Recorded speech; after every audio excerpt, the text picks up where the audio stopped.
For the first time in 2024, the Integrity Octane Series is just minutes away from racing with 250 miles of Gen 4 stock car action. For the very first time this year, coming through, the points-paying championship is getting ready to begin at the virtual Daytona International Speedway, and the high banks of Daytona Beach are set to come alive once again. Last night we saw the Ignite Series in their season opener, but this is the Octane Series getting the chance to bring, of course, their field of over 30 drivers to the starting grid here tonight. Going to be a fantastic event. This is the Daytona 250, the first of 30 races in 2024, and Tuesday nights are going to be action-packed from here until late October. Great to be with you through all of the fun throughout the year. I'm David Kreutz, your producer and commentator for tonight's event, and we're just moments away with 26 seconds to go in our practice session. Qualifying was last week for our only qualifying race. We know who's going to be lining up where on the starting grid. Right now, for the second day in a row, Stephen Wetton is the fastest driver in our only practice session. He was in Monday night's race, as were quite a lot of drivers from last night's event coming here today. Expect some drivers doing double duty. We have a lot of rookies to this league as well, and they're all looking to take their chances here in Daytona. Wetton, the fastest driver on the practice charts. Qualifying was last week, and it's about time to find out who starts where here in Daytona. 2.5 mile circuit. Let's get to know it. It's been open since 1959 and for at least 6 decades now. Matter of fact, coming on to close to 7 years. NASCAR Cup Series events have been held at this track, most recently yesterday with the Daytona 500, in which William Byron won under yellow over Alex Bowman. So it's been for several decades one of the hallowed grounds of motorsport, previously seeing action, of course, a few days ago with the Argonaut Series, also endurance racing, the 24 hours of Daytona. We've seen rallycross, we've seen motorcycles, we've seen everything in between, and tonight, once again, much like the Integrity Ignite Series, we are getting set to go with a field of star-studded talent. Over 30 drivers have taken to the track tonight. A total of 37 have registered for the session, and qualifying was determined previously in our qualifying race last Tuesday. We did not have duels, however, we had one big event to determine who would start where. So how about we don't rush through this one and let's get to know each and every driver on your starting grid. At the top of the board tonight, a driver who won previously in this series, it's Don Stevenson. He'll be to the top of the board, and he'll have Matt Jonas right beside him in number 15. Both drivers are returning this season, with Sean Kalist, the rookie, who won his duel, starting in third. Cody Smith, who won at Daytona last season in the very first Octane Series race ever, he's starting in fourth. Sam Nito was a Final Four driver last season. He will be starting in fifth, with Trevor Trago sixth. We saw him last night, and league owner Jacob Fife returns after a quiet Monday. He'll be here starting in seventh. Cody Griffin, who won last night, is going to be racing. He'll be starting in the 8th position, and it's then going to be Matthew Thunhorst in the 9th spot and Brandon Kirkman, who rounds out the top 10. Neil Froelich is going to be in 11th. Stephen Wetton will then be in 12th, with Braxton Weiss, who finished second last night, 13th place for the number 13. Then from there, it's going to be Michael Arias starting in 14th. Kyle Cooper from last night as well in the 15th place and second in the championship standings in 2023. Ross Cato in 16th. Randy Fiash is going to be 17th place, and John Pillion, who won his duel in the Ignite Series, he's going to be 18th, with Nicholas Ward in the 19th spot and Jim Fife rounding out the top 20. 21st will be Brad Patton, who was second in this race last season. Eric McFarland is going to be in the number 30 tonight. He will be starting in 22nd. Ryan Farrell will be 23rd. Alan Rowell will be in 24th. And John Cars will be in 25th, with Justin Trombley 26th. Rookies making up row 13. Nick Tarbuck is going to be in 27th. Chuck Swing in the number 75. He will be in 28th. Tom Wetmore is going to be 29th. The winningest driver in Octane Series history coming into this race. He's once again going to be right there inside of row 15, with Chris Scheffler in the Yoo-Hoo number 24 starting in 30th.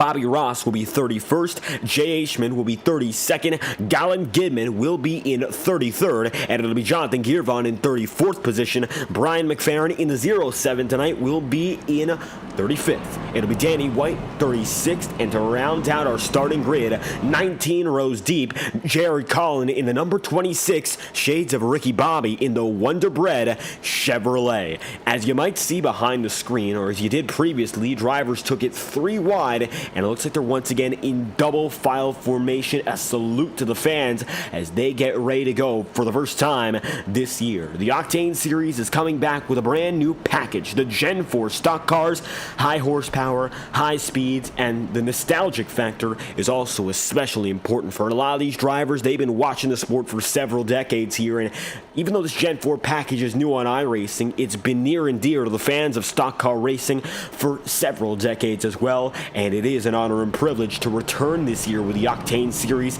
as they get set to go in 2024. It was a championship race worth watching each and every Tuesday night in 2023, and for a first season, you can only go up. It's the second season of Octane Series competition. Don Stevenson, a winner last season in dramatic fashion, has the pole position, and Matt Jonas, a driver with lots to prove, is up top in second. Sean Kalis and Cody Smith, your dual winners, they are going to be third and fourth to start this race, but there's a lot of time. You can't win it in the first lap, but you surely can lose it. It's going to be patience, the key to success tonight. And as every driver rounds the final 2 turns, it'll be due time until the iRacing official pace truck drops in, makes the hard left turn, and lets the pink and black number 47 Impala get to work. Time for Barney the Flagman to wave the green for the first time this season. Stevenson and Matt Jonas have full control, and as they come to the start-finish line and get through the gears, the green flag's out for the first time in 2024. Welcome to the Integrity Octane Series. We are green from Daytona.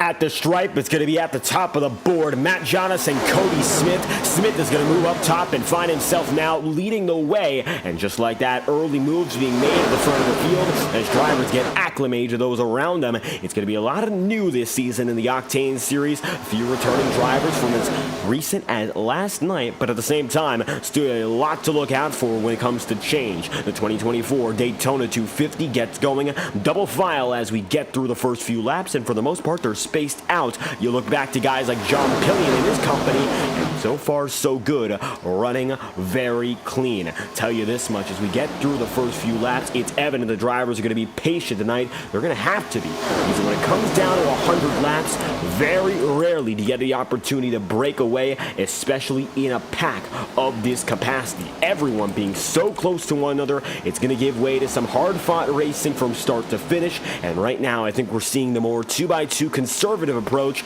knowing how much time there is on the clock. So good to see some drivers, of course, thinking it through. You really do not want to mess up this early, because there is no fast repair in the Octane Series, nor is there any in all Integrity Racing League competition. So as the drivers head through the first 4 turns, twice over, they're already on the lap 3 and are set to make their move onto the 4th. We saw 52 drivers last night. It's 37 today, and still a jam-packed field. However, everyone needing a lot more room, and that comes down to, in part, the package we're using tonight. If you look at the bodies of these Gen 4 stock cars, you really cannot afford to push. If you look at the number 34 machine, or Justin Trombley in particular, he's the driver we're focusing on right now.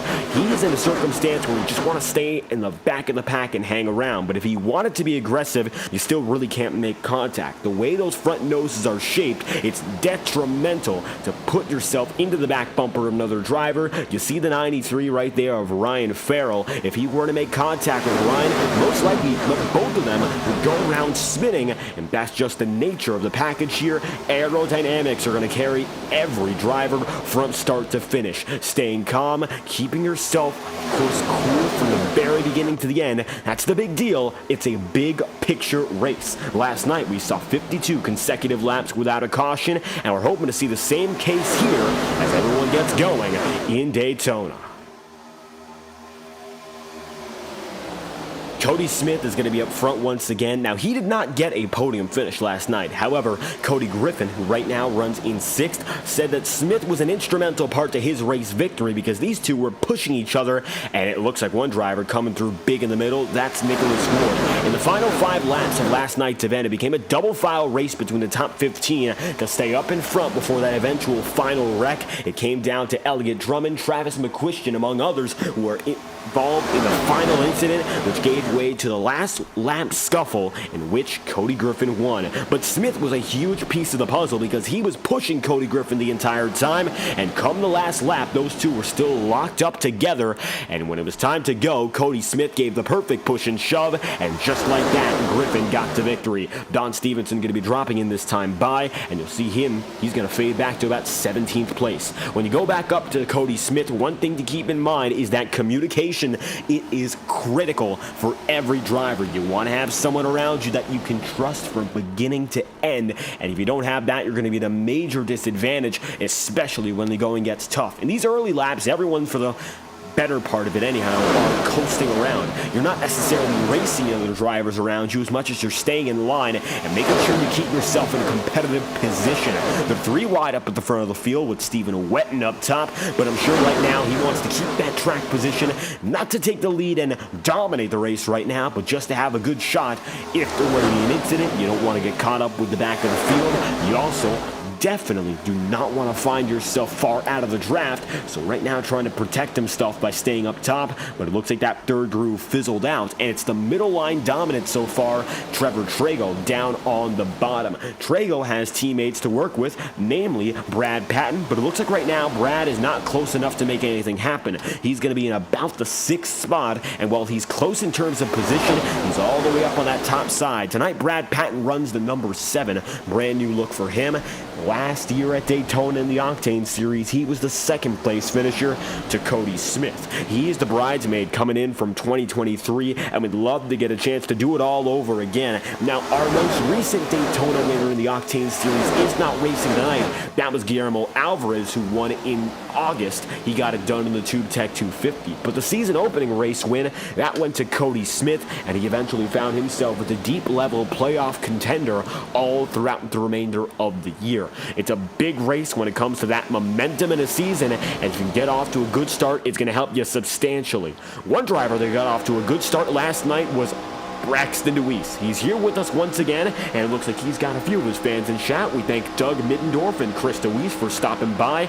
9 laps in, and Braxton finds himself right behind 3 wide battles that lie moments away. So while the leaders are going to be scuffling with each other, going 3 by 3 in a bit more of an aggressive style, Braxton's going to lie back and keep himself calm inside the top 15, just barely, as he hangs on the outside edge in exactly 15th place. Right now, for Braxton anyway, the priority is not to go up there and rush for the race win. It's going to be more about the methodical aspect of the racing. He had to climb very deep throughout the pack last night, started in 23rd, eventually made it up to 2nd when all was said and done, as we went through 100 laps of racing. So if he needs to climb up, he knows he can. But for the time being, I don't believe that's going to be the plan for Braxton, as he currently finds himself scored in 15th. Staying right there in the middle of the field, just about exactly, as it's going to be Ryan Farrell just behind. You also see Matthew Fellows, Jared Cowan, Bobby Ross and company. Leader Brad Patton continues to have a slight edge up top. It looks like now the high groove coming into its own, and you see Chris Schetzler, you see Sam Nito as well, and you also see one driver that's climbed up big. Nicholas Ward has made some moves. As a matter of fact, looks like there's a big chunk of drivers that are climbing quick. You'll see Nicholas Ward. He started in 19th. He's gotten up to the 8th position. 30th place starter Chris Schetzler. He's moved up to 6th already and is in the second row as they go 3 by 3, fighting to maybe take that 4th place spot and perhaps push Brad Patton further out to the race lead. He's the biggest mover so far, by far. And you look just ahead, Brad Patton came from 21st on the board and has made his way up into 3rd, already inside of the podium. Leader Trevor Trago, that time by, started in 6th, and current leader Cody Smith started in 4th. Matt Janos, who started in 2nd, is still going to be right there next to Nicholas Ward, and Brandon Kirkman, who had an incident last night, he runs up in front and has been no stranger to the back bumper of Cody Smith. Take a look at how close these guys are as we take a look on the nose camera here. It's a game of inches already. You'll see how close Kirkman is to making contact, but if you make that contact, you got to be even more careful, because right now, if you're going to be on the back bumper of another driver, if you lift them up, everyone goes spinning. It's very hard to avoid a driver that gets lifted because they're out of their own control, and it most often ends up in the hands of the driver who does the pushing. Look at how close these drivers are with the bow tie just in front of our camera. There's one driver, Chuck Sweeting, and as he's going to stay on the apron, the rest of the field gets away. Brandon Kirkman is still going to be on the back bumper here, pushing Cody Smith with the air he's got, and that air push is going to help him out big time as Cody Smith is going to lead another lap of the line. It's close, but by no means is Cody Smith giving in.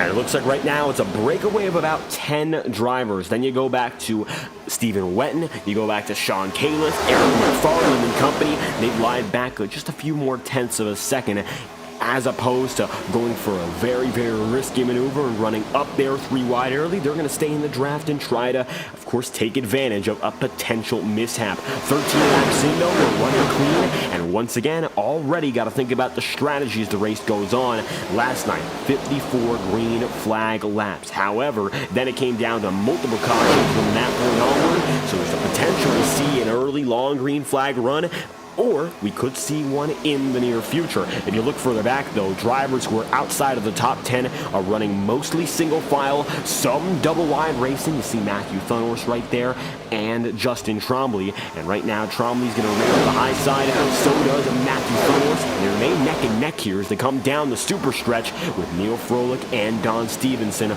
both working together. Then there's Bobby Ross, Alan Rowell, John Cars, Kyle Cooper, and Jonathan Dearborn as they work with each other way back. There's a lot more room here, though, as opposed to packing each other up with just a few hundredths of a second to spare. Everyone's leaving about a tenth of a second of room back here, if not more, just to stay in the toe of the draft. Last driver on the track right now is Chuck Sweeting, who's 1 lap down. He's on his own. Then you have to go back to Golan Gidman and Brian McFerrin, who are the last drivers in this pack. Randy Fiash there too in the number 55, but still the entire field separate by about 4.5 seconds relative to your leader in Cody Smith. One man dropping back looks to be Trevor Trago, and he will intentionally put himself back in the second group, and he will lie now in 12th position.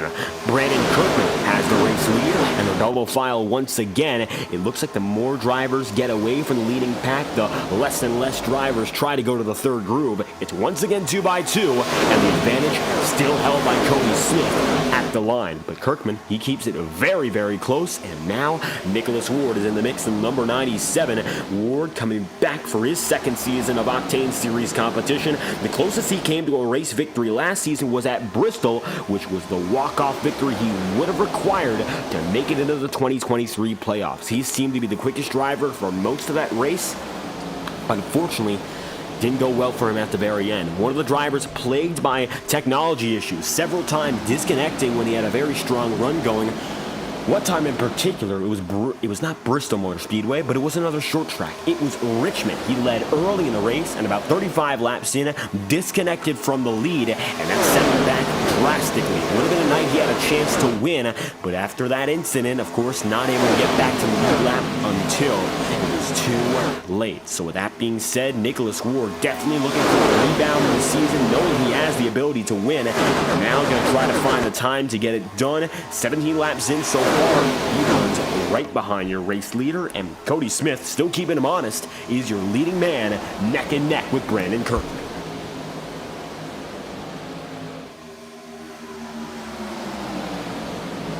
The bottom groove has substantially developed in the past few laps. You can see the low line is going to be king up in front. You have to go back to about Sean Kalis to see that high side come into play once again. As you look, Braxton Luis is going to jump from the high side down low, and he's going to put himself back down on the bottom here as it looks like nothing is happening up top. So there's Eric McFarland. There's also Don Stevenson, and they're going to make some moves back right now, and just like that, drop further and further until all is said and done. Hopefully they'll find a place back in, but it's almost a freight train on the bottom side here and very little room to enter if you lose speed. Side draft is going to be a big deal, and that's the only reason that the drivers up front on the top side are working out very well. They're neck and neck, and they're pushing air to each other back and forth. The side draft doesn't necessarily make that high side go quicker.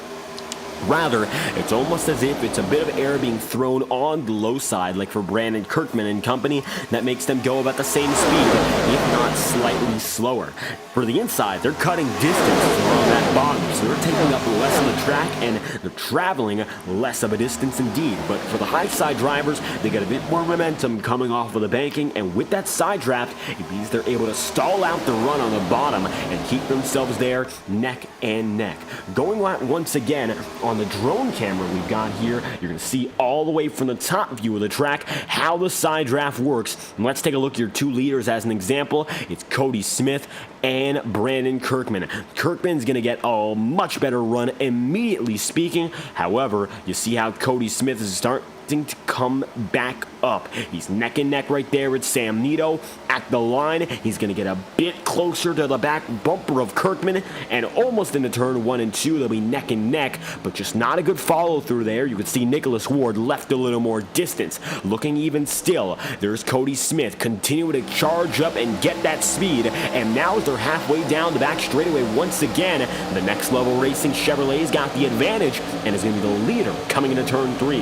That's a simple summary of how the side draft has been working, throwing that air onto the other drivers and helping out your line, also hurting the other. It's a game back and forth when it comes to the side draft. There's no real definite winner right now, but they're all going to be playing games with which line is the best as the race goes on. So far this season, it looks like the inside has been the best for both leagues, or rather, both series. We saw the duels in the Ignite Series and Octane Series both controlled by the inside line, and that was a huge deal all throughout. If you could protect that bottom, you could be able to defend your lead, have all the position on the track, and you can go up and down as much as you pleased, which was a huge deal, especially considering the fact that at Daytona, if you can manage the lines, everyone will have to be behind you. There's no real way to break from the norm. It's banking or nothing when it comes to that. So you got to make sure you're in the right place, and the inside seems to be there because Cody Griffin, he won from the inside last night. The duels were dominated by inside line winners,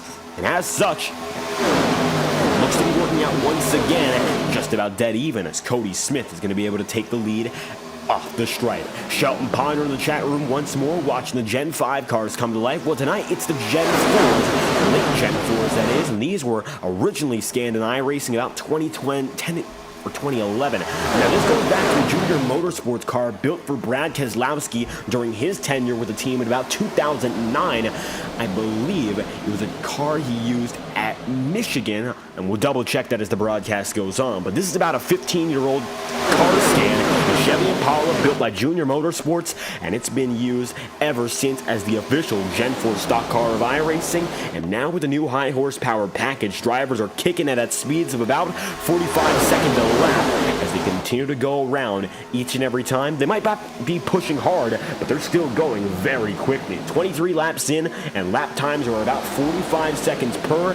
The fastest lap in the race session so far looks to be one of Justin Trombley. Trombley right now runs in 21st, but so far seems to have that quick lap of 45.052, so he's going at an average speed of about 193-ish. we take the calculations into account throughout the entire track. 2.5 miles at nearly 200 miles an hour. That's each and every lap here at Daytona, so it's no wonder they're nearly going under the 45-second barrier without even going full aggressive right now. Practice saw times under 45 seconds, but you can't push risky so early into this race. Kirkman is going to be side by side with Nicholas Ward, as Nick is going to be able to take it to the middle. He has no help, and it looks like he'll be slotted down into the middle groove with nobody there with them. So it's risky to be in that spot because there's absolutely nobody that can help him, for Nicholas Ward's case at the very least. He stays side by side still with Cody Smith, and you can see that inside line is going to be the only driver group that's really formed up. Now it looks like the second line comes together again, but what was 3 lines just a lap ago, it's hardly 2 now. And all of a sudden, you can see Michael Aria is going to be able to get a spot or 2 out of it. Sam Needham jumps down in the second, and Brandon Kirkman's got the race lead all over again. 25 laps out of 100, and the first quarter is through quickly as every driver's been able to keep it to themselves, running very calm so far. You can see it's a single file train for the most part. Listen as these drivers are going to carry their speed down to that trench.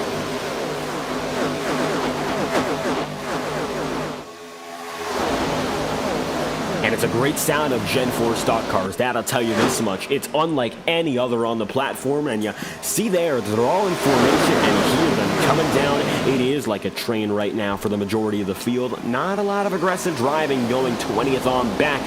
Right now, patience is the big key for every single one of them. You'll see Alan Rowell going to be in the mix. He's got Kyle Cooper right behind him. A few drivers here that we saw last night, and they're looking to go at it once again for a chance at victory. Now, last season, Cody Smith won it. He's one of the guys that does double duty. He had wins in both the Ignite and Octane Series in 2023, and he's up there once again. For the drivers that are coming back for a second race, you'll see Sam Nito, who's in 4th. You'll see Brad Patton, who was in 9th, Don Stevenson in 11th, and you're also going to see then from there Stephen Wetton in 16th. Trevor Trago is in 17th right now. Neil Froelich is in 18th, and it's going to be 20th. Nick Tarbuck, Braxton Luis is in 21st. Cody Griffin won last night. He's in 22nd. Jacob Fife is 23rd. Matthew Funhorse is 24th. And then Ryan Farrell is in 26th, but he's going to be right behind another driver who's in both series, and Tom Wetmore. There's Alan Rowell, Kyle Cooper, and in addition, Brian McFerrin. So you have a fair share of guys we saw on the Monday night feature returning once again and looking for their chance at glory as they come down the back straightaway. It's going to be Nicholas Ward with a slight advantage. Not going to be enough going into turn 3. It looks like Kirkman catches up and goes dead even once more.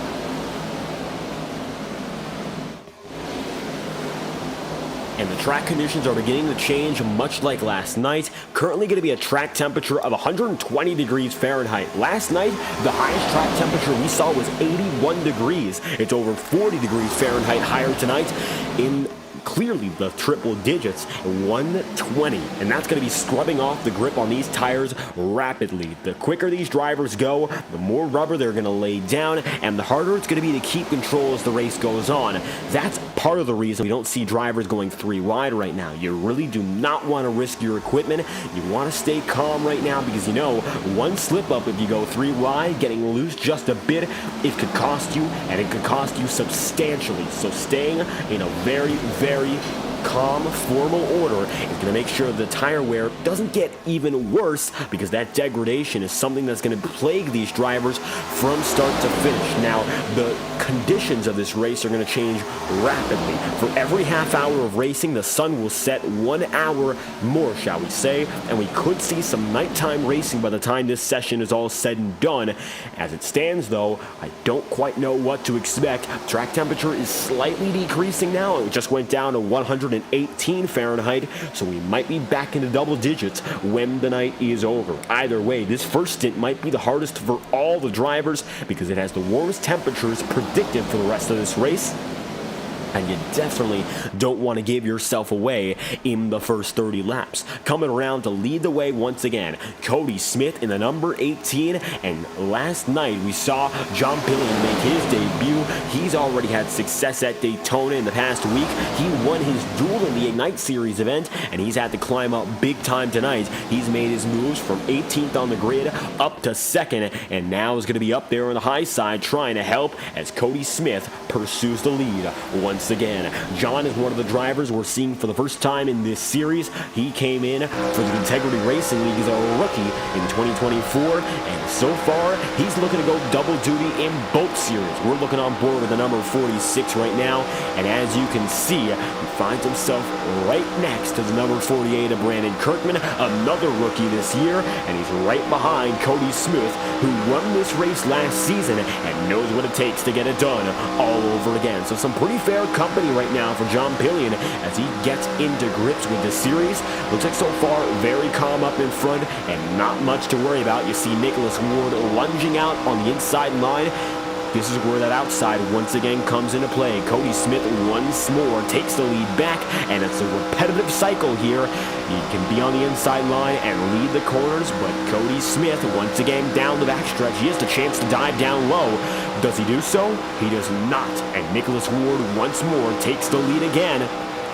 And it's going to continue to be that back and forth toss and turn cycle all night long. So watch out for that as the race progresses, as we're coming down to the stripe once again. Smith and Nicholas Ward, your top two.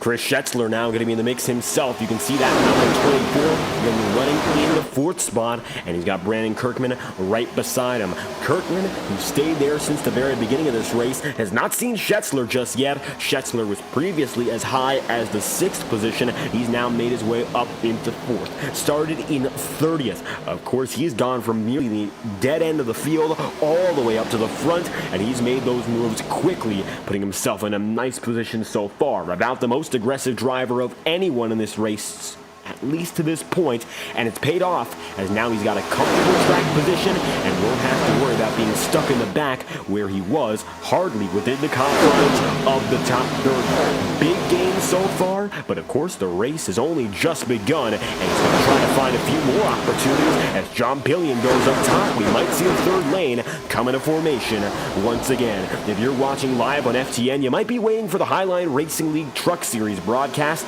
That is set to get going in just a minute's time, so keep your eyes peeled as we're set to see even more racing on FTN as the night goes on. We've got Alan's our images in the chat room. Thank you for stopping by. Great to have you here as well, and we're looking forward to another night of great racing and a few familiar faces in the chat room once more. Tell you this much, over the last night we were able to figure out some YouTube membership stuff, so now for as low as $5 a month you can join and become an official FTN channel member and receive exclusive perks for supporting the Fireball Talks NASCAR live team. We're going to be broadcasting almost every day for the rest of this month. We got content in droves, Monday, Tuesday, twice on Thursday, and twice on Saturday. It's going to be a lot of fun on the channel. We'd love to have you here more and more. So tell you this much, if you want to join, the join button will be right next to the subscribe button if you're already subscribed to the channel. Reminder, subscription, unlimited chat room access, and right now we'd love to know who your favorite driver is.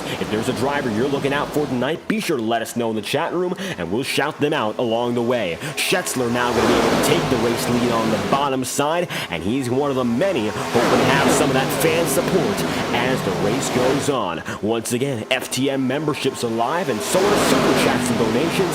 We'd love to, of course, keep having your support, and you watching is incredible support enough. Stay tuned. You've just gotten started here. We're 35 laps in, and the rest of this race is yet to come. An exciting one here as the Daytona 250 gets moving. It's a double header night on FTN, Highline Racing League, and the Integrity Octane Series alike, and it's both series set to get moving for another great night of racing. We can't wait to have you here. Chris Schetzler is going to be now to the bottom side yet again. Sam Nito is your leading man right now. They go neck and neck each and every turn. You're going to see they go single file. It looks like just after Braxton Luis. Braxton, he moved up into 14th. Ross Cato is going to be now in 15th. And 16th place is Eric McFarland. From 15th on back, most drivers are opting to stay single file right now. And it looks like that is the way to go for the middle of the field, all back. Chris DeWeese rooting for Braxton tonight, and he finds himself currently in a firm position of 14th. He was second place last night, and he knows what it takes to be successful when it matters most. Keep an eye out for him. Cody Griffin's another one you got to look for, but Cody's actually slid back just a bit. Cody Griffin is now going to find himself in just about the 24th spot, so he's going to currently be far out of contention compared to those who are really racing actively for the race lead. I think that's going to be a big deal to keep an eye out for. Is there going to be a move back up? Perhaps there is, but as the race goes on, maybe we'll see a bit more aggressive at it. Look up, there's Chris Schetzler. And he currently finds himself in second again. Michael Laria is now going to be able to make the move in the number 44. And it's going to be Michael Laria in the number 44 up top. Sam Nito down low. And we're starting to see a few new faces take to the top of the board. And that's what it's all about here, as you see these drivers getting to grips with it. And they're starting to become more and more comfortable with making moves. Danny White is a driver we haven't mentioned just yet.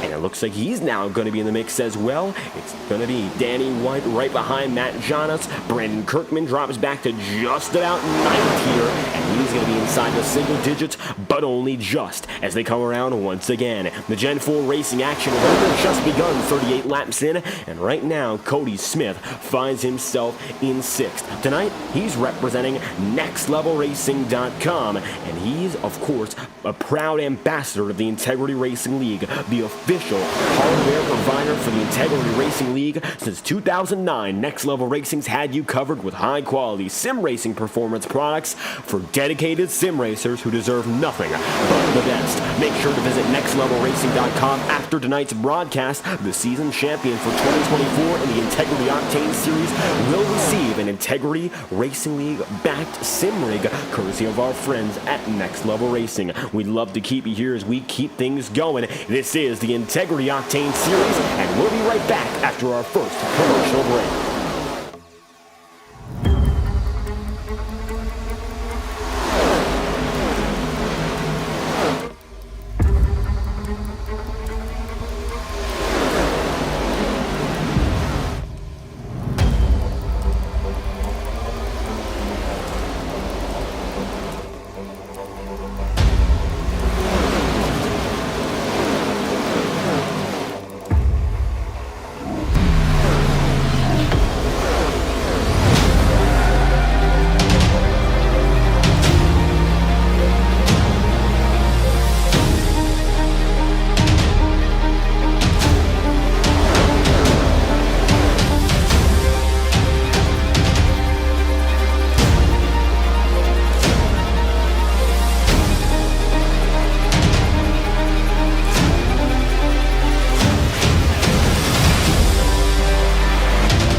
And returning live 40 laps in out of 100, it's so far been an all-green race here in Daytona. You're watching the 2024 Daytona 250 here in the Integrity Octane Series. Great to see a few new fans in the chat room. We see Mercedes F1 Fan 2024 coming in and asking about the ARCA brakes. And I'll tell you this much, we've seen some clean racing so far in Integrity Speed Weeks, and I think that's going to continuously be a trend. In the Octane Series anyway, we've so far only seen one caution this year, including our qualifying races. Goes to show how calm and collected these guys have been since the very beginning. I think that's going to be a trend that maintains itself as the season's gone on.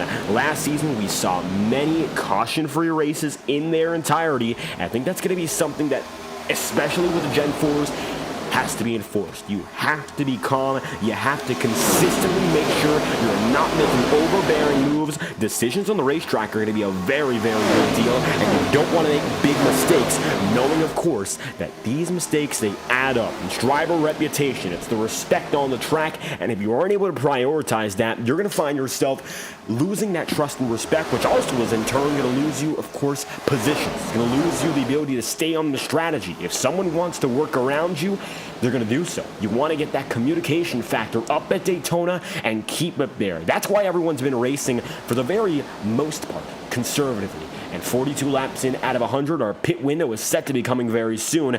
Nick Tarbuck and Tom Wetmore gave the signal that they're going to be coming in shortly. However, I don't believe that's going to be the case now, as it looks like everyone has stayed out. So a few drivers are going to try to signal in.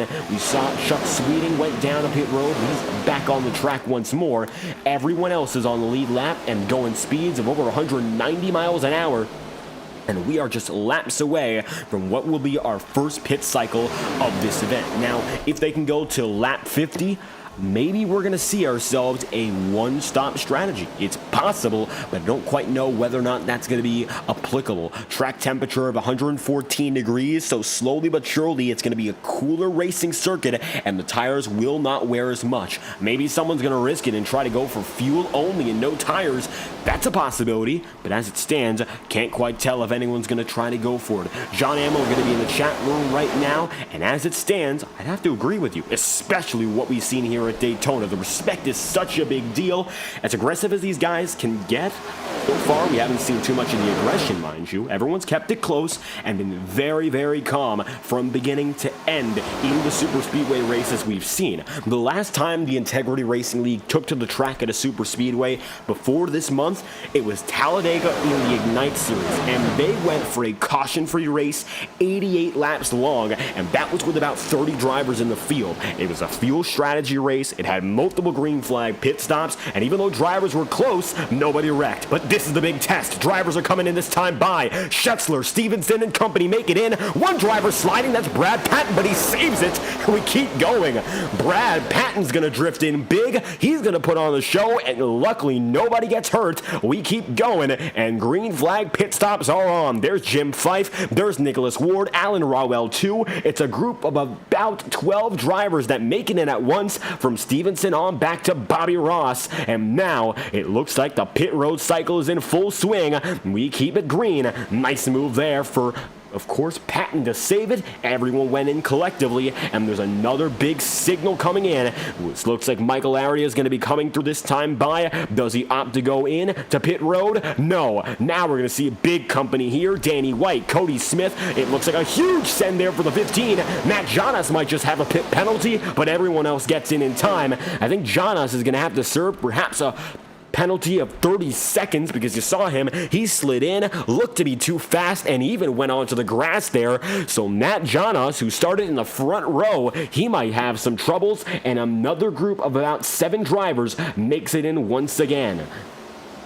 Now it's going to be all about the new leaders. We got Michael Aria, we got Sam Nito, John Pillion, Stephen Wetton, and Ryan Farrell all together right now. And you can see there, it's going to be the new drivers who came out of pit road right there with the drivers who are taking the lead. They're going to try to merge in between them. It looks like there goes Sam. He's going to bring in John Pillion. Michael Aria sends it deep, and we've got trouble. Sean Kalis, Michael Aria, and John Pillion spins. So does Stephen Wetton. This is the most antsy they've been all night long. Luckily, there's no contact, but again, it looks like it's getting a bit riskier, and I think 4 drivers get involved with incidents. Wetton, John Pillion, your leader of Michael Aria, and Sean Kalis. One way or another, they find trouble. Kalis got on the pit road. He's going to have a penalty, and it looks like penalties are being handed out like a wildfire here, as only 3 drivers remain, and it looks like a few lost it on a pit road.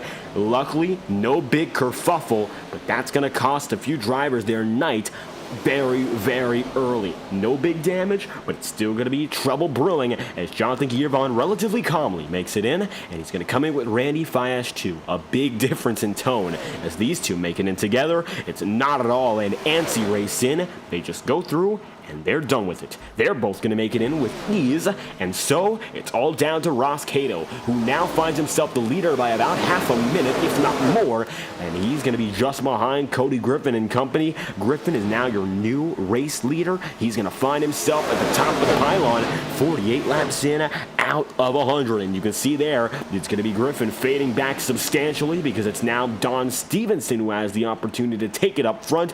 Sam Nito is going to be your net race leader for now, and Brian McFerrin's going to be down and in on pit road while Sam tries to hold off the herd that's coming for him and coming fast.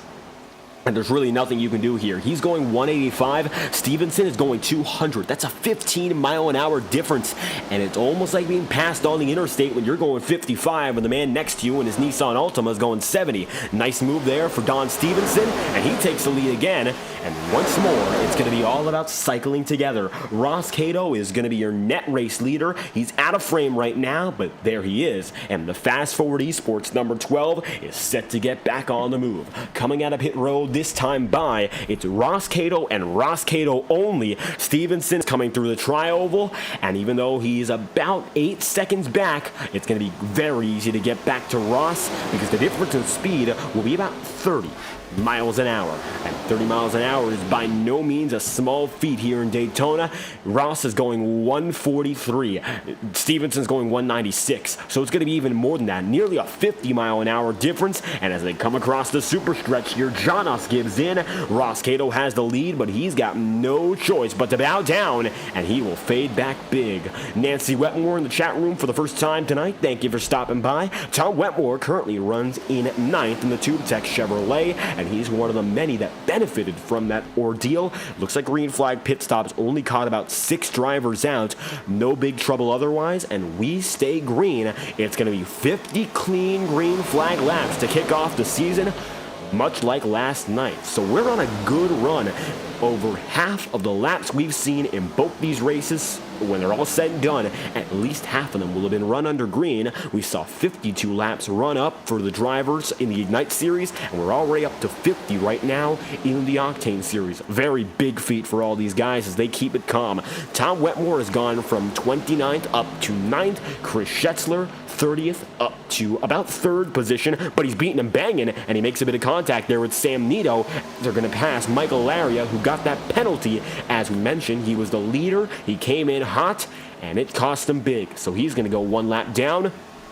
And as such, at the line, 50 laps remaining. And the 2024 Daytona 250 carries on in the second half. So far, no cautions. It's been all clean and all green. But you gotta wonder, when do these drivers begin to pick up that more aggressive style of racing? We saw it about the halfway marker. There was a bit of a change in attitude, especially with the first caution that came out. The first 50 laps might be a bit more of a procession for these drivers. But then from there, you got to start thinking about what can I do to make those moves to get the lead?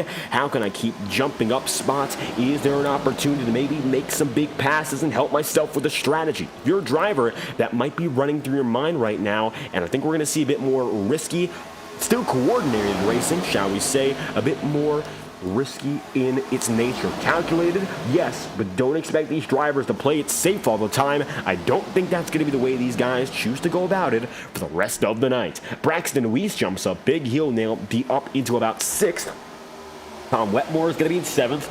Bobby Ross is going to be 8th, and Brandon Kirkman is there in 9th. They're coming up on Brian McFerrin, the all-white machine tonight. They're going to have him in a few moments' time passed very, very quickly. Nick Tarbuck is going to be in that number 4, side-by-side with Brandon Kirkman. Kirkman so far having a better night than he did in the Ignite Series event, where he ended up getting wrecked out with about 20-odd laps to go, and that ended his day prematurely. Just was not able to recover, of course, given the fact there are no fast repairs. Everyone who started this race is still going. 37 drivers strong as they come across the line yet again. Chuck Sweeting is in dead last. However, he's only 2 laps down, and he's running with the pack.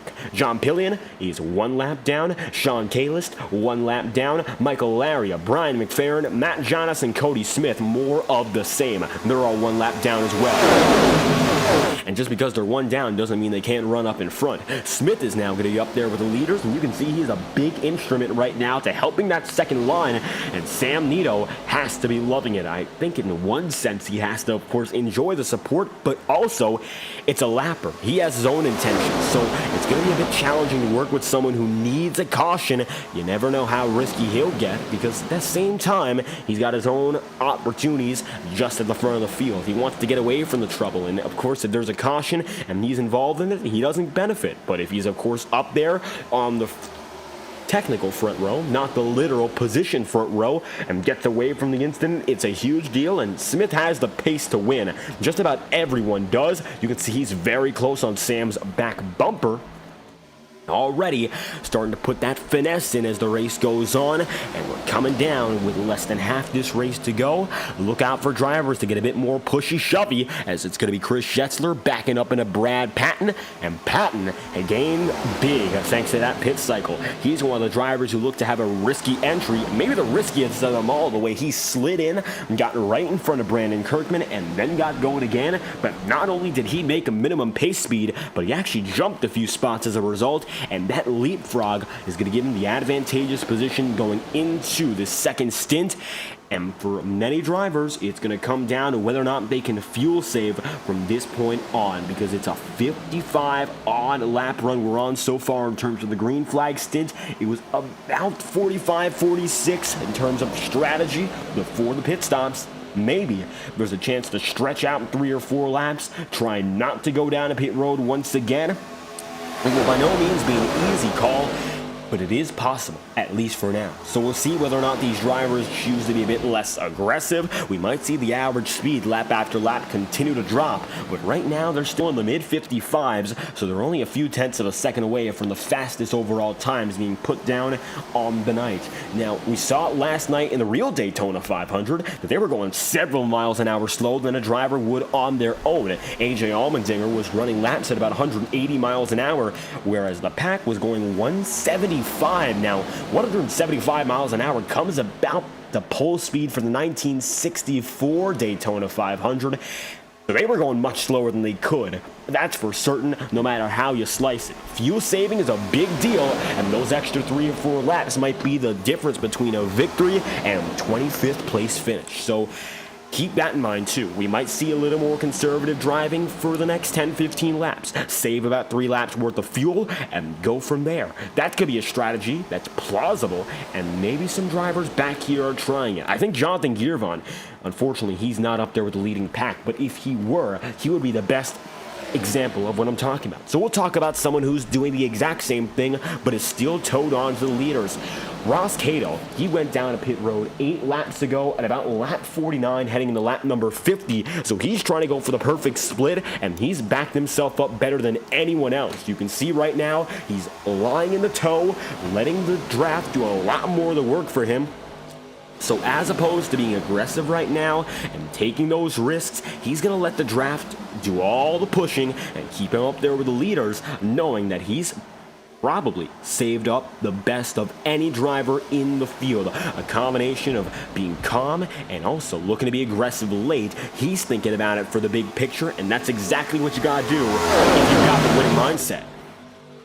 Good to see there, and right now, how about we take a look inside of a driver's cockpit, and we'll take a ride on board with the number 24 of Chris Schetzler. So far, your biggest mover of the night from 30th to 4th, and let's see how it's like inside the cockpit here in Daytona.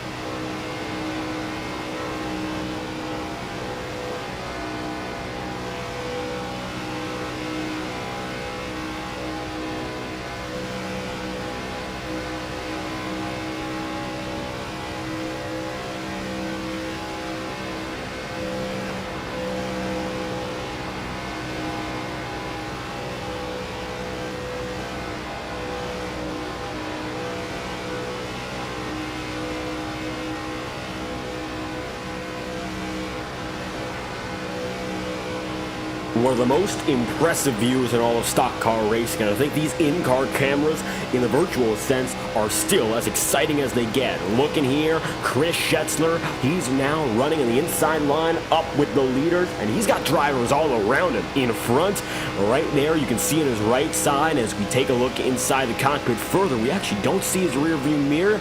We can't physically move this camera around, of course, but we can take a look from different perspectives. So how we look off the back bumper here, and show them what it's all about. Here, you're looking past the windshield, you're looking on the rear end, you see the spoiler, and right now, the rearview mirror really telling a story for Schetzler. He's got Braxton Weiss right behind him, who looks just a bit low, but there's no room to make a pass, and it's still 2x2x2 all the way up in front. The leaders are coming up on a lap machine right now. Mike Orton in the chat room, thank you for stopping by, and great to have you here as the fun is just getting started with the final run. 40 laps to go, and we've made it quite far to this point already, but we are still ways away, shall we say, from the 100-lap conclusion of this one. 100 laps, 250 miles, and we've made it 60 laps in so far. More than halfway. There's still a lot of stories to be told, strategies to play out, and I think right now it's still anyone's game as we're coming up on 2 of the lap machines. Stephen Wetton, who was once again fastest in the practice session, he currently finds himself in 30th, and he's running with Jared Collin in that number 26. They're both going to go up to the top side of the track and immediately take it up there. One driver in the wall, Wetton is 2. Lappers are going to cause trouble, and they're going to get involved big. Yellow flag is due to fly, and that it's Will. It's going to be the number 26, Jared Collin, involved, and we've got trouble on the racetrack, and the yellow flag still not going to fly officially. The verdict is still not in, but the lap machines get involved. Jared Collin and Stephen Wetton, there is the yellow flag. The caution flies. And that took a little while to officially confirm, but you saw it there. Lap machines getting into each other, and that's the moment where it all comes undone. Yellow flag is out, instant replay. Chuck Sweeting disconnected at the same time, and you can see there, the number 26 gets a push, and Wetton was pushing there on Jared Collins, so ends up taking out another lapper. Michael Laria is going to get involved, and 9 might have gotten a piece of it. It looks like for the most part it's minor damage, if anything, because everyone got straight again. Michael Laria is going to be involved. Stephen Wetton, you saw the number 9 machine there in the mix, and they are going to call the caution flag as everyone gets going once again. Jared Collin is right there in the number 26 machine. Brian McFerrin got through regardless, and Colin Gidman is the other driver. He was a lead lap guy. He's got a little bit of a crunch on the backside, and we are under yellow for the first time tonight after 60 green flag laps. The caution is out for the first time today. And now under pacing, we could see drivers come down to pit road to try to top off fully, and I think that's likely to happen. So we're going to see what the verdict is. Nicholas Ward is your race leader, and he is set to bring the field in this time by, and it looks like he will drop down. Is he going to commit to it? We'll find out. Slowly but surely making his way through. It looks like it's going to be a confirmed commit. Down and in, Nicholas Ward is going to take us down into pit road, and now as the drivers come through, only Cody Smith is going to be there on the track, and it looks like right there Matt Jonas too. Pit road gets busy, and you can see them all coming through. This time by Jacob Fife, Cody Griffin, there's Ryan Farrell, and the number 30 machine, that's going to be Eric McFarland, Brad Patton as well. As we take a survey through, looks like 4 tires and fuel going to be the call for many. Chris Schetzler gets back on the way. Tom Wetmore right there, he nearly makes contact, and that could have been nasty as drivers are still coming in. There's going to be Randy Fiash, and you can see McFarland, Ryan Farrell, and as they all come out, there's a new driver at the top of the scoring pylon. It looks to be Nicholas Ward again up top, Sam Nito second, and it's going to be Chris Schetzler, Ben in third. 1, 2, 3, back on the way, and after caution, we return to the track.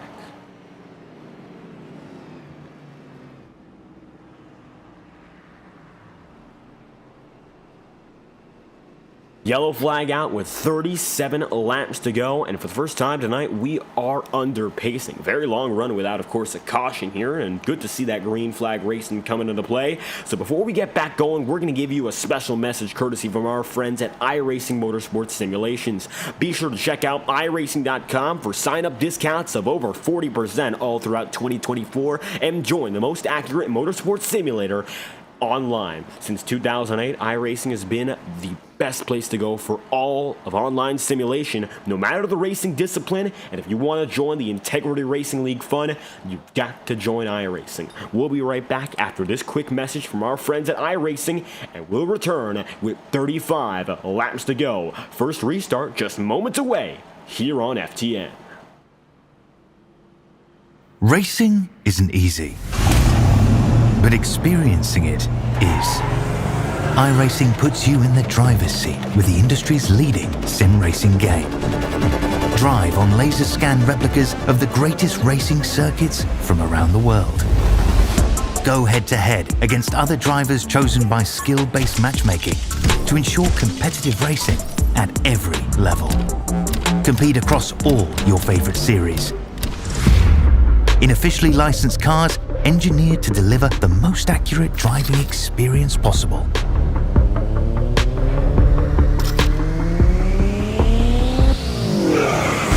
Join a race or host your own with players from across the globe. Race against the computer or in a league with friends. Feel the thrill behind the wheel. Visit iRacing.com.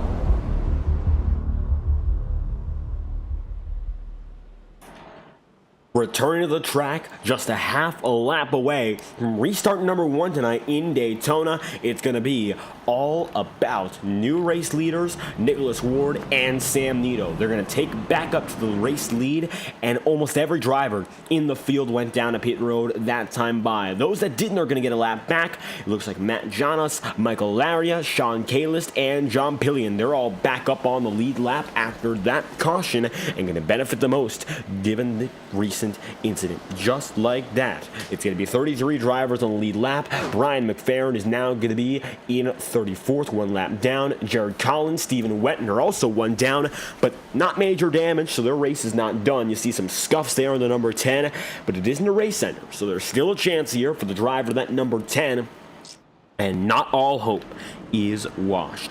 Coming through this time by Nicholas Ward, going to be in command for this restart. Sam Nito going to be second, and Brad Patton is in third. Here we go again. iRacing official pace truck going to pull in this time by, and it's going to be full steam ahead for Nicholas Ward in the DuPont Chevy Impala. Pace car drops in, and we're getting set to roll once again. Green flags out from Daytona. First restart, and we're back on the way.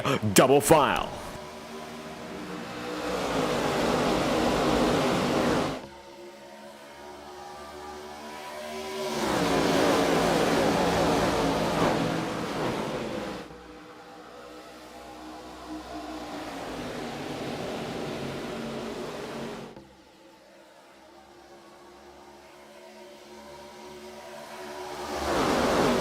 Nicholas Ward leads the way, coming down this time by. Back straightaway is going to be all his on the bottom.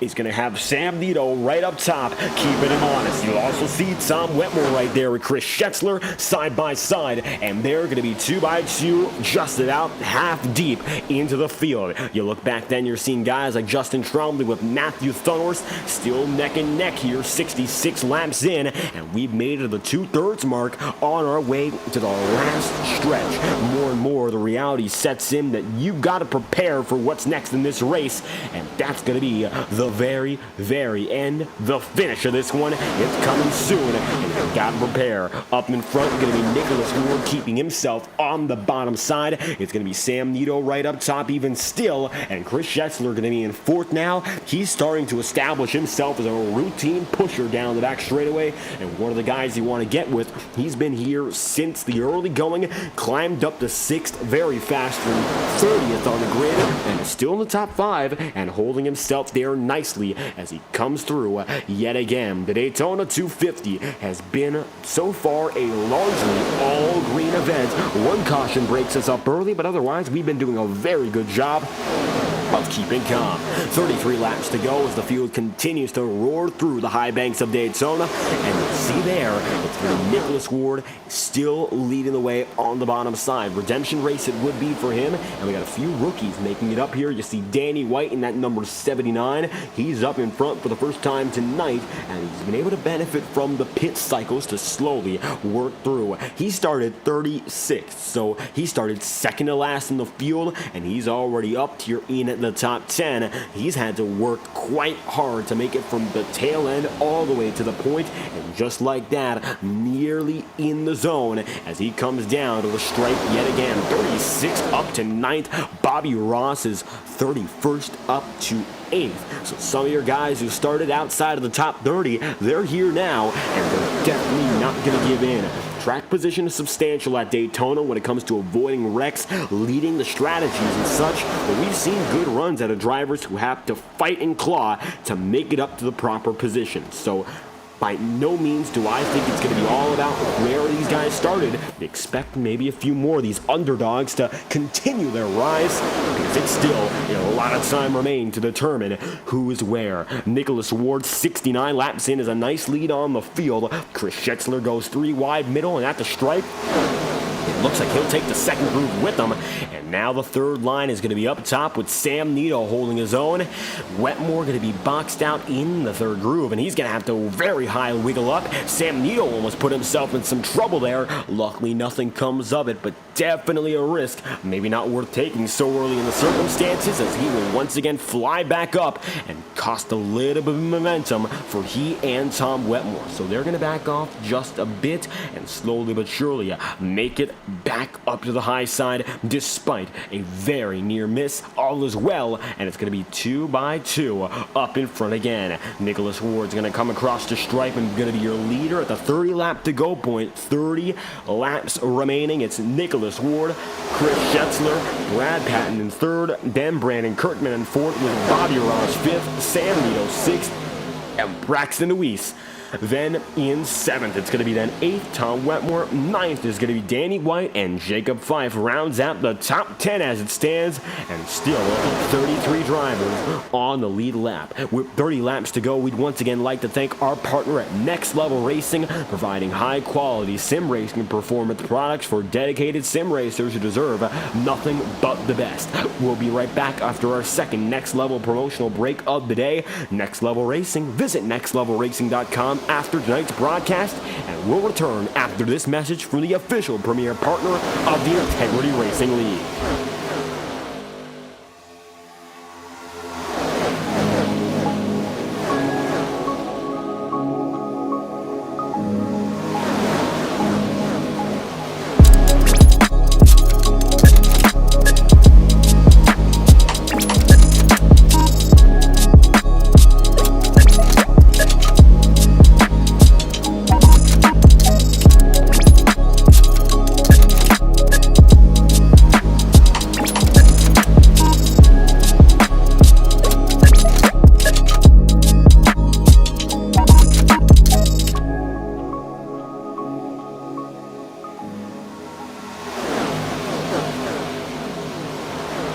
28 laps remaining. Chris Schetzler and Nicholas Ward neck and neck, and they've kept it toe-to-toe, and it looks like it's still going to be the two-line game being played all throughout the night. Some drivers are still trying to form that third groove. We saw it looked like it was Danny White up there in the middle. You saw Sam Nito take it way top, but still, it's been very challenging in getting something else going. The preferred groove, by and large, it's been the bottom or the middle. And not a lot of drivers are comfortable with taking it all the way up to the top, and that risk assessment is still going to be in every driver's mind, because these Gen 4 machines, you bend them up, it's going to be very hard to bring them back to life. These are not composite bodies, and they'll end up twisted very quickly. And as a matter of fact, it's a miracle for most of these drivers that there's no terminal damage already. Every driver is still running quick speeds. You look back to Jared Callan, he's the most trouble of any driver. He's running on his own at about 175, whereas 35th on up, they're still all in the pack together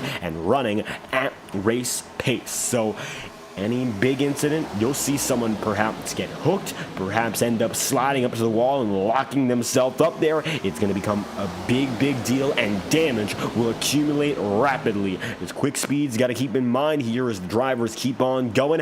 27 laps to go this time by, and as it stands, it looks like they're going to come across the stripe. Still 2x2 for the lead. There's Brad Patton. And Patton is going to be right there once again. Number 7 machine takes the lead in the middle side. The Yoo-Hoo 24 tries to block top, and it looks like there's nothing Patton can do but wiggle up. Brad Patton's going to make contact. Now there's drivers up at the wall, and Cody Smith saves it. They stay largely clean. The call's going to be for no caution. Nobody spins, but we got a lot of drivers all the way over, and it looks like there's going to be a caution regardless. Everyone stays straight.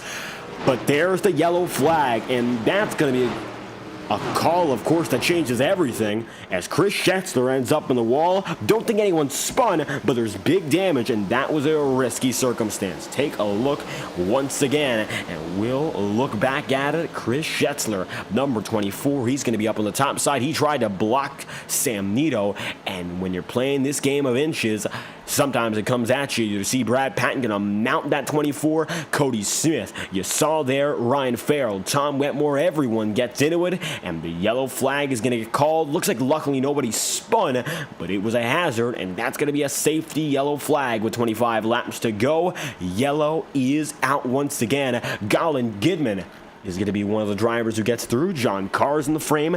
Brad Patton with some right side damage, and we stay largely together as a pack. And in avoidance of the big one, we're going to bring out the yellow flag once more for the second time tonight, and we are pacing once again.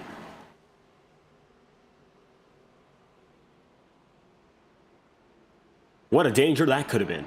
And honestly, surprising that it didn't turn out any nastier for all those drivers. We're going to be, once again, under caution. A few drivers going to make some big slams up on the outside fence. But overall, we will return to the racing in just a few moments' time. 25 laps to go, and it's going to be a big deal to keep an eye out for the strategies of the back half of the field. Some guys are going different. You see Matt Jonas there in the number 15, Michael Larius, Sean Kalist, and John Pillion. This is their saving grace because they're running a completely alternate strategy given the fact they got back on the lead lap through the lucky dog system. However, everyone's going to be coming into pit road this time by, and now with pit road so busy, it's the great equalizer. Here we go again. It's going to be the green flag. Now, of course, a few laps away. We'll be back to green at about 22 laps to go, I believe. And as they come through, pit road is busy yet again. See there, John Pillion makes it in. A little bit of smoke there from the brakes and all, but all appears to be largely flying, and we'll return to the action a few moments away. We see Bryce Meddings in chat. Thank you for stopping by, rooting for the wanted goons of Brad Patton and Trevor Trago, and that duo, they are going to be hopefully going for victory tonight. I know they are looking forward to another chance after last night, the Ignite Series. They're running double duty this season, and they're looking to maybe collect a few wins along the way. Patton's been close. Trago's had some very good speed at the super speedways as well. I wouldn't be shocked if they're able to make it up there and give it a good charge here tonight. And right now, it looks like there's a ways to go, and we have Ward, DeWeese, Kirkman. That's your top three, with Danny White fourth and Bobby Ross rounding out the top five. So we got some drivers we haven't seen all race long making the big moves up in front here, trying to have those gains under caution. It could be a matter of fuel saving right now. I don't know what Nicholas Ward's plan is, but let's go inside and try to hear what's going on. That might tell us a more detailed account of the story.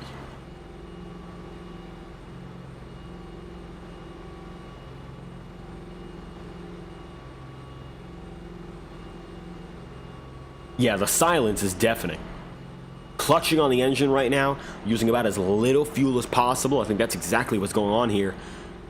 And the fact that we can hardly hear the engine, that's a big deal because Nicholas Ward is trying to save fuel substantially more than almost anyone else. He's going to try to stay out and not go down to pit road for the rest of the race. That is game plan right now for the number 97. Braxton DeWeese, we hear the same. Brandon Kirkman, yup. And hear Danny White a little bit more, so he's going to try to go and just perform as usual. Bobby Ross, we hardly hear it, but it's less of the very, very quiet whisper, and we hear a little bit more of that roar. So some drivers are going to be saving fuel big. Keep that in mind. With 23 laps to go, we are 78 laps in out of 100 here in the Daytona 250, and with 22 laps to go this time by, we're going to be cranking up with our friends at TrackCams22.com. Track Cams for Gourmets. This is the best place to go for iRacing cameras, and we've been saying that now for over a season, and for good reason. All the cameras you're seeing tonight have been provided by our friends at TrackCams22.com. The in-car cameras, the on-track cameras, and everything in between, giving you a great look into every moment of the racing with angles unlike any other. If you want to find your way to the superior cameras for iRacing broadcasting, for iRacing sim photography, if you even want to up your replay game when you're looking back at your great races, the way to go is TrackCams22.com. Visit TrackCams22.com or Facebook.com/TrackCams for more information, as we're set to return to the racing with 22 laps remaining. You're watching the 2024 Daytona 250. It's going to be an all-in push from this point onward for drivers such as Nicholas Ward. Ward is the man who leads the way as it stands, and he's led quite a lot of this one so far. From 19th on the board, he runs in first tonight. Braxton DeWeese finished second last night. He's hoping to maybe go one spot higher today, and he finds himself second right now, running beside your current race leader. iRacing official Pace Truck is going to drop down to pit road yet again for restart number 2 on the day. Green flag is set to fly once again. Here we go. Ward and Braxton DeWeese will lead us back to the green flag with 22 laps to go. Let's crank it up with Track Cams for Gourmets.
18 laps remain here in Daytona, and they're still going to be largely 2x2. We're still waiting to see whether or not someone pulls out the third groove and tries to go all in for the race victory. 18 laps remain, and still the push has not been made. It's Braxton Ruiz finds himself the race leader, a driver who now finds himself once again up at the front of the field for the second night in a row. He had success previously in the Ignite Series, nearly getting the race win then and there at Daytona, and once again he puts himself in a very nice spot to maybe go at it once more. Track temperature, let's keep an eye out for that, something we've discussed all throughout the race. It's now down into the double digits. It's 99 degrees Fahrenheit, so just about 20 degrees warmer it was when the race started compared to now. It's been much cooler as the race has progressed. Track temperature, not as much a big deal for the strategy, and I think most drivers have taken their final pit stop of the day. We have a total of 35 drivers in the racing circuit.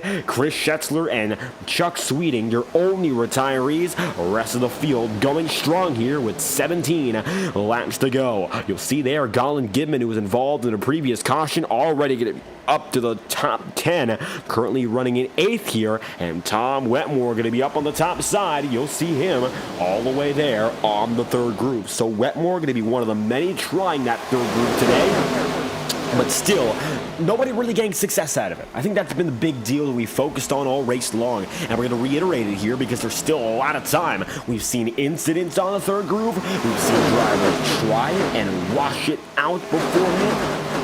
And either way, a huge deal for these drivers to try and make it work. If you're up there, it's all about that mobility on the track. If you want to make moves, there's always maybe a chance to find a new route. I think for everyone here, they're trying to make something different happen, and making that work on the third lane might be the key. You'll see Eric McFarland goes up top, John Pillion does as well, and now Tom Wetmore getting a bit of a boost here, and he's going to take him at the line, 3 wide again. New race leader in Tom Wetmore. He's got Nick Tarbuck there, and there's also Braxton Ruiz still keeping him 3 wide up in front. Danny White, John Cars, Nicholas Ward, Colin Gibman, Eric McFarland and company are still all here in the race lead battle, and they're not going to make it by any means a smaller race lead fight. More and more drivers are coming in 3x3x3, and now we're seeing that real development of the third groove, something we haven't seen all night long. While the middle line actually seems to be the shortest of the three,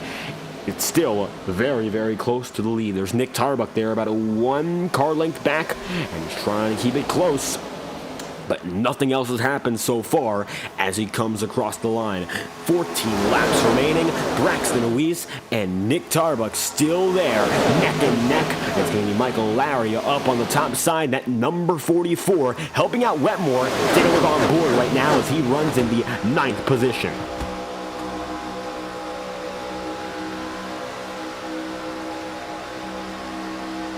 And you see how close he is there to John Cars in the number 82. John is pushing Nick Tarbuck, and it's all for Michael Laria. The priority is helping out Tom Wetmore here and making sure that his line keeps on moving. That's all you can really do in this instance, and as it stands, very tricky because you are boxed in on the high side. There's going to be Colin Gibman, 3 abreast there with Nicholas Ward. They kept it so close to each other that even an inch or two of movement might spark a big wreck.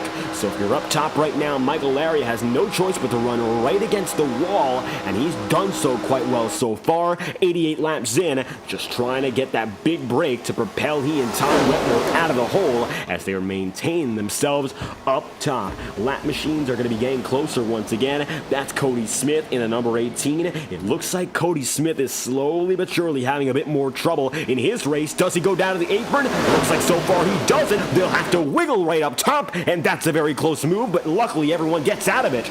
And the lap machine of Cody Smith has to get out the way quickly. His chances of defending his Daytona win from last year slim now, and getting even slimmer every lap. 12 laps to go now. It's going to be a dozen remaining, and Braxton Ruiz down there on the bottom, trying to keep it together.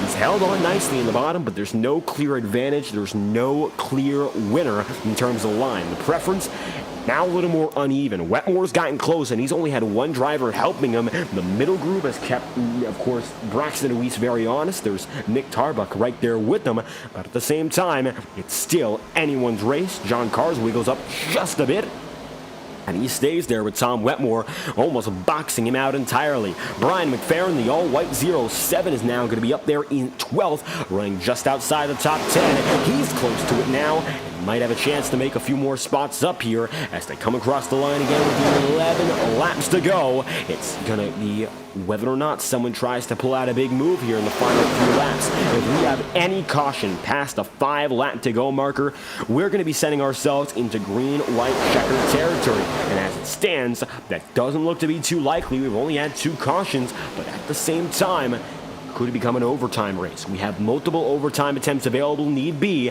and we might have to keep that in mind as the field comes by yet again. The sun setting here in Daytona, track temperature the lowest it's been all night long at 98 degrees Fahrenheit, and it's continuing to drop as drivers get to grips with the track with 10 laps to go. For the final time tonight, we'll send it to a Next Level Racing promotional break. Be sure to check out nextlevelracing.com after tonight's broadcast for high quality sim racing performance products, and we'll return after the following message.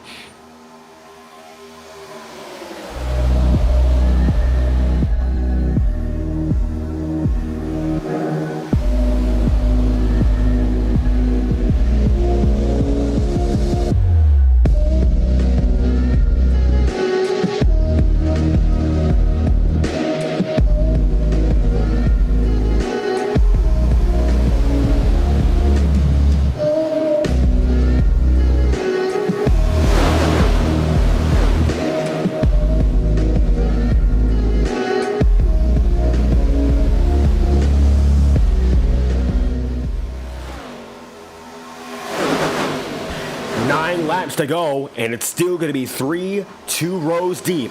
Braxton Weiss has the race lead on the bottom side. Low line's been the place to be on the final lap previously, and it's going to be all about keeping it, managing what you got, and staying there till the end, trying to hold on. But it looks like so far not too much a challenge on the bottom groove. See, there's Nick Tarbuck. In addition, Tom Wetmore, but the high side is fading back more and more and more. You can see Nick Tarbuck is going to be pushed now by John Cars, a rookie in the number 82 machine, and John so far has held his own. Quiet night for that number 82. He started this race in 25th, but has made his way up and now fights for the race win in the dying laps. Danny White came from 36th on the board to kick the race off, and he now runs just outside of the top 3, and at certain points he's actually inside of the podium because of how far the outside groove has continued to fall back. However, he's running in 7th right now as Tom Wetmore takes the race lead, and Braxton Weiss is tapped. He'll save it, but John Cars won't. Galen Gidman involved, not to mention Justin Trombley. There goes the field. It's a huge one. Neil Froelich. There goes another dropping down and in. The yellow flag is out. Cody Griffin goes sliding through. Eric McFarland gets damaged. So does Jay Aishman. Looks like Matthew Thunhorse catches a piece, and the yellow flag is out. A close call at the front of the field. A few drivers get away, but not everyone is so lucky. Yellow flag is out again, and this time we've got trouble that is going to send us into a short sprint. Here's the instant replay. And you can see by this point, the drivers were already wrecked, and it was a huge incident, so we're going to take it back 20 more seconds and find out what really caused it. We saw Braxton Weiss making a bit of contact there. John Cars, he slammed in once, twice, got away. Ryan Farrell got loose and saved it. Then you see Kirkman, you see Joe Pillion, you see Justin Trombley, Brian McFerrin, Galen Gidman, among others that got caught up, and it's a big one here. Alan Rowell, he looks to smoked it up a bit, but that's only brake smoke as he slowly navigates through. There's Jim Fife. Fife is going to lock up the brakes, and everyone else is able to get away here. A few drivers getting the worst of it, but otherwise we see few skate and navigate out. And you can see there's John Cars, who looked out of shape entirely. He was one of the guys that kicked off the wreck. He tapped into Braxton Deweese twice over there, and that would have been nasty if all went wrong for that number 13. That might have made the wreck even bigger if he got hooked back and in. Take a look back 40 seconds to watch what it was from the back end perspective of the number 13. And you can see by that point it's the aftermath of what all happened, so we'll take it back one more time and show you what it was like as the incident occurred. Definitely going to be a wreck that changes everything. Take a look at this. And it all goes down right behind. Chaos ensues. Nice avoidance for Nick Ward and for Ryan Farrell. Farrell was in it and got away, so he did just about the best of them all. Braxton Deweese got very close to getting caught up in it, and he had to avoid, just barely skirting the trouble. And he's now going to be there with the final stretch just ahead. 6 laps to go. It looks like we will be going green with 4 laps remaining. Tom Wetmore is your race leader. And now we've made it to the final stretch. 6 laps remaining this time by. When we return, there will only be 4 laps left. And I think that's going to be the biggest of deals to keep an eye out for. It's going to be a short sprint. Something we haven't seen all race long, because we've seen longer green flag stretches all throughout. This is only the 3rd caution of this race in 95 laps. However, if we have a caution before the white flag flies tonight, we will be going into overtime and we'll be sending ourselves into green-white checkered territory, which means every restart from there will be only 2 laps long, and we'll have the chance to extend the race up to 3 times from this point. So it's not all over just yet. However, we'll see whether or not it changes anymore, as Tom Wetmore and Nick Tarbuck will be your front row coming through this time by. Now, the most important part to keep in mind is that for Tom Wetmore and Nick Tarbuck, they're both drivers who have won in last season's competition, the Octane Series. They know what it's like to take the checkered flag, but we've got rookies in the Octane Series right behind. Michael Laria was leading into the first pit cycle. He sped on to pit road, he went 1 lap down, and he's back here 96 laps in. Braxton Deweese finished 2nd last night, and he has his sights set on what would be his first Integrity Racing League victory. This could be major. And I think right now, for the driver, the number 13, he knows there's a huge chance to go for the double on podiums, if not a little more. Danny White started almost dead last, and now he's here running up what could be a top 5 finish, if not more. Brandon Kirkman is a rookie as well. You saw him last night in the Ignite Series. Matthew Thunhorse makes his very first Ignite Series, Octane Series start. Made his first Ignite Series start of the season, of course, last night, and now he's looking to do the double for the very first time. Cody Griffin returns, looking for back-to-back wins. He's in the 11th right now, and there is still an opportunity for him. Looks like someone having a bit of trouble. We almost heard something go on. It looks like some contact, but nothing all too crazy except for John Cars, and it looks like his motor has gone damage. He went down a pit road, tried to keep going, but it looks like there's nothing more he can do. That number 82 car is toast, and it looks like that will be his race. He's gonna have to go down a pit road and park it again as we look back up in front to Tom Wetmore and company, looking to go once more and take the lead. Tom Wetmore, Nick Tarbuck, and Michael Laria, they will be your top 3. We're set to get back at it for a 10-mile shootout. It's gonna be all or nothing from this point on.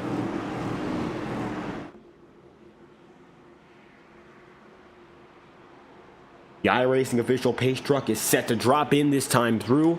It's going to be Tom Wetmore, as we mentioned, in control, looking for what could be his first win of 2024 in the TubeTech Chevrolet. And it's time to grab the gears one more time for a 4-lap dash. Green flag is out again, back on the move, and the final run of this race gets on the way.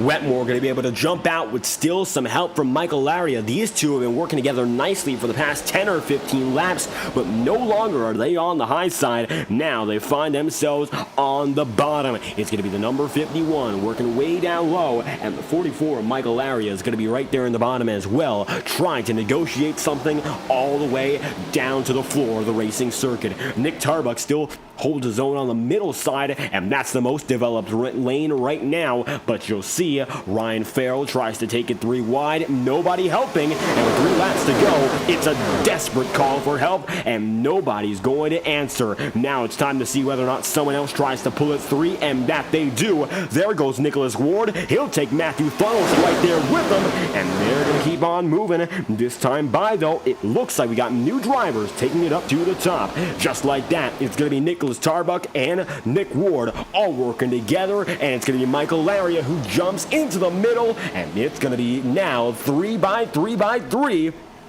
as they come across the stripe for what will be 2 laps to go. Bit of a wiggle there from Tarbuck, but all stays the same as he comes across the stripe. It's going to be 2 laps left. Once again, if we get to the white flag, this race will be official, and we will have no more cautions to end the race. They now just need to make it there to that 1 lap to go signal for all to be said and done. Michael Laria is going to be ahead now of Tom Wetmore and has a chance to maybe go for his own victory as a rookie looking for what would be his first career win. Nick Tarbuck can be there in the middle. Take a look on board because it's close quarters up in front. You can see now he has a slight advantage over that number 44, and while it's close, absolutely by no means is the job done. Now the 44 gets some speed and powers out once again. He's now going to have a slight advantage as they're coming down to the white flag this time by 1 lap to go, and this is it. Drivers come back to the stripe, and this race will be official.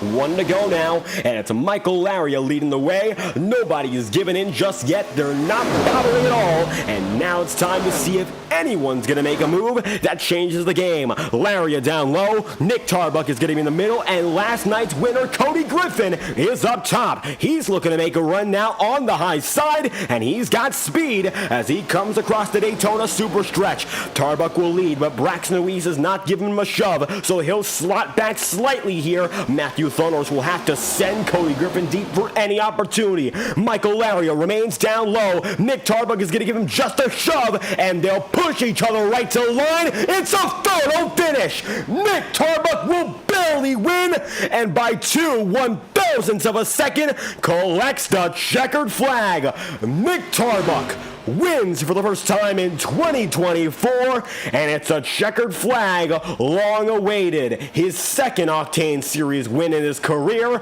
and the first time he got to take the checkered flag knowing it was his. His first ever win in this series came at Iowa, winning after a penalty, but tonight it was the real deal till the very end. Nick Tarbuck is a winner again in the Integrity Octane Series. By the slimmest of margins, he'll beat the rookie in the number 44, and experience pays off. Coming down to the Daytona front straightaway, Nick Tarbuck is set to celebrate as he wins the Daytona 250.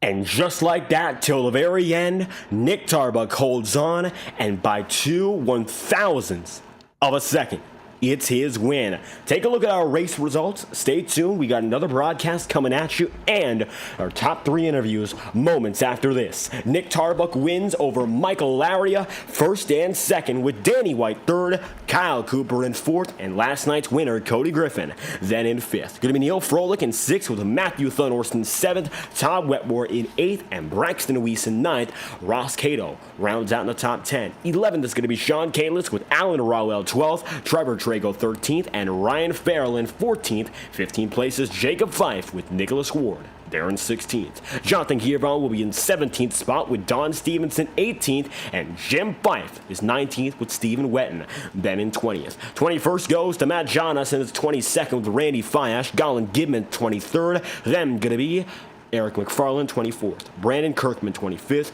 Bobby Ross is going to be 26th, and John Pillion in 27th with Brian McFerrin 28th. It'll be Jay Ashman in 29th and Brad Patton in 30th, as then from there it will be the following drivers immediately thereafter. Jared Collin is going to be in the 31st spot. It'll be Cody Smith in 32nd, John Cars in 33rd, and it'll be Chris Schexler 35th after Justin Tromley, who finishes in 34th. Sam Nito's 36th, and Chuck Sweeting is 37th to round out the field. And at long last, the number 4, Nick Tarbuck, has returned to the throne as a race winner yet again. And it was long awaited all through last season. The moment might have come a bit too late for his championship run, but what a way to break out and win in Daytona to kick off the season. Nick Tarbuck, how about that finish? How about that race? You have won the 2024 Daytona 250. What are your thoughts as you come home victorious from the high banks?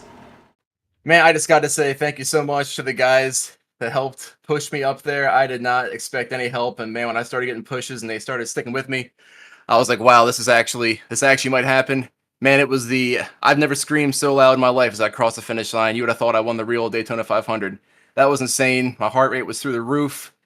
You know, I think somebody said this weekend, I'm either seeing checkers or I'm seeing God, and man, I saw the checkers.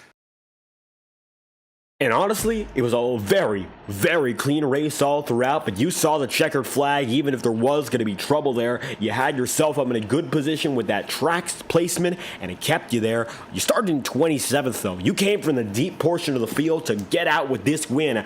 What was it like having to climb up there to get to this point in the late going? It's a lot of patience, really. I mean, I knew these races can, either be clean or be wreckfests, and this one luckily was pretty clean, and there were accidents that happened. We got through unscathed, and it happened behind us. It was just methodical, That pit cycle really helped out. That helped get us up in the top 10 from being stuck in the top 20. And at that point, it was just where we ended up, what line was making the moves, and which ones got to the front. Luckily, I ended up in the lead, man, and just had to hold on because it was so hard to pass in track position from that far back. This wasn't going to happen. But luckily, we got up there. And there when the moment was right. Now, strategy, largely the same for most drivers there. Seemed to be about a 2-3 stop strategy, however you sliced it. We saw it was a very warm track here in Daytona, and the Gen 4s are so different from the next gens. What was the biggest challenge about adapting tonight, knowing the big difference from last year to this? It was actually really fun. I mean, handling really did matter. It got pretty tight in the middle to the end of the run. It almost felt like racing at the new Atlanta with the next-gen cars and Xfinity cars, how tight it gets. It was really, really nice to have a throwback to when the cars actually had to handle at Daytona. But yeah, I mean, it really was all about the draft and getting in the line and making the run through the middle. But it was definitely different, and I'm glad that we're experiencing this kind of racing at Daytona now because it makes a difference. It adds another layer of the strategy to the race. And strategy above all else tonight, it came out and it helped you till the very end. Nick Tarbuck, you win to kick off the season here in Daytona. Next up, we go to old Atlanta with these older stock cars. Gen 4's on the move down to Atlanta, so you think there's going to be a chance to maybe go 2 for 2? I don't know, man. Totally different track, but I'm getting better at these cars. It's something new to learn. I think the speed will carry over. I think the momentum will carry over too, but, I'm hoping for at least a decent run Atlanta. Repeat would be pretty awesome to start the season off with, but, a lot of competitive guys in this league. Huge turnout tonight. A lot of good speed on the track, so it's going to be tough, but we're going to try our best. and hoping to go at it once again. It's a great start to the season for the Ford team. Nick Tarbuck, you win here in Daytona. Is there anyone else you'd like to thank? Yeah, man, I got to thank again 13, and I think it was the 82 that were really helping me out at the end of the race there. That was awesome. I got to thank everybody for watching. Got all the boys back home and parents are watching. I got to thank the admins for putting on a good race, making some good calls when there was some cautions that should have been thrown but weren't. They took over and made the right decision. And thank you for broadcasting as always, man. It's glad to have you back. And it's great to have you back here, and I know this one was long anticipated, getting back in the victory lane of the Octane Series, and where else but Daytona. Nick Tarbuck, you win the Daytona 250. Thank you for your time. Let's go, baby. On to the next one. Thank you. But Nick Tarbuck on the move. He's going to be, of course, looking forward next week. And Michael Laria, for a debut race, gave him hell until the very end. 2 1,000ths of a second. Got to be a bitter way to end it, but you gave us a great performance and eventually came home with your first career podium in your first start. How's it feel to be up here as you already make your way into the top 3? Yeah, it's a little bittersweet coming that close to getting the win there. It's been a few years since I've raced in the league, and to come back this way to be so close to winning, it's pretty awesome in that respect. Made a really stupid mistake earlier in the race trying to get down to pit road, and luckily it didn't cause a wreck for anybody else, but I kind of feel bad for causing a close one there. But just to be able to get some breaks there with cautions, and then being able to make my way up to the front there and at least having a shot at it is really all I can ask for. And yet a great opportunity there, running up in front, and we saw how good it was, of course, to have that track position. You work well with a lot of these drivers, and that's a big deal. Cementing yourself and getting that communication. Seemed you had a few partners to work with there till the very end, and it kept you up in the final moments. Was there anything about that racing that really helped you? Who, if there was anyone in particular, just keeping you up there with the draft and such?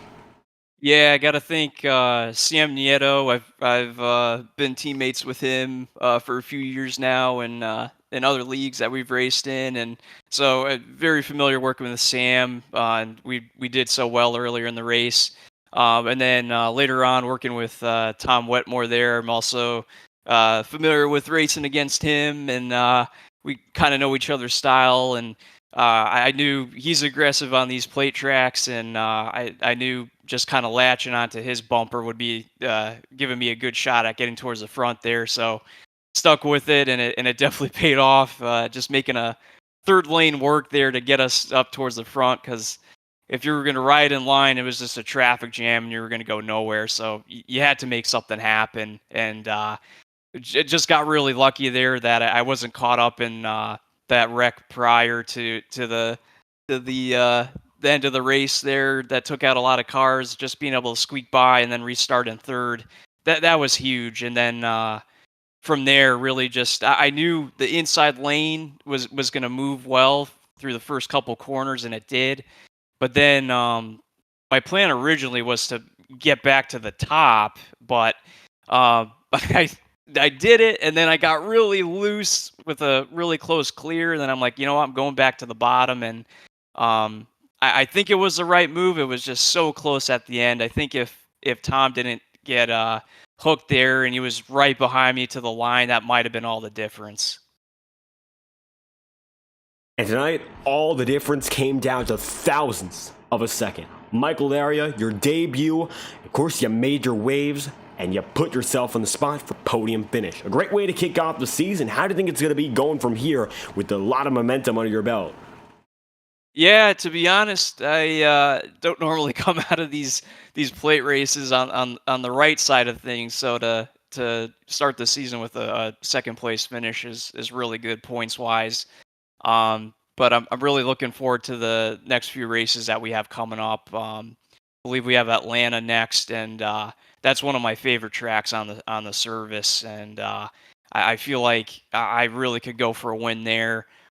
Really, any of the mile and a halves I look forward to this year, but just to be able to race this car in general, it's a ton of fun, and you have a lot more flexibility as a driver to make things happen. I feel so.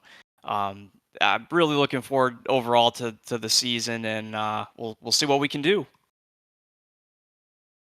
And it's going to be a fun season here with the Gen 4s, and I'll tell you this much, a great way to break out and put yourself on the map. Michael Laria, second place. If there's anyone else you'd like to thank, floor is yours.